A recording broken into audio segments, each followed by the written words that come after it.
అబ్బాయి తనకు నచ్చిన అమ్మాయినే పెళ్లి చేసుకున్నాడు. పెళ్ళి అయ్యేంత వరకు బాగానే నడిచింది. కానీ తర్వాత నుంచి అబ్బాయి ఏదో ఒకటి అంటూ తనని తగ్గించి మాట్లాడుతూ ఉంటే కూడా ఆ అబ్బాయి ఏం పట్టించుకునేవాడు కాదు.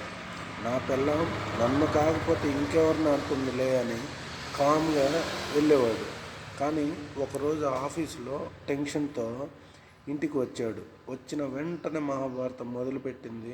అబ్బాయి గట్టిగా అరిసి, నేను ఇలాగే ఉంటాను, నన్ను ఏదో ఒకటి అంటూ గోల పెట్టకు అని కొట్టడానికి చెయ్యెత్తి మళ్ళీ కామ్గా పక్కకి వెళ్ళిపోయాడు.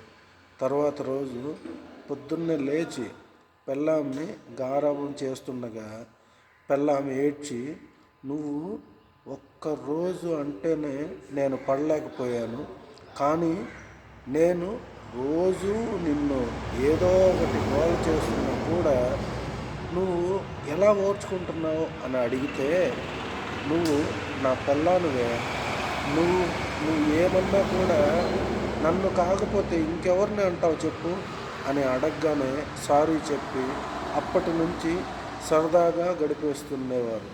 Thank you friends.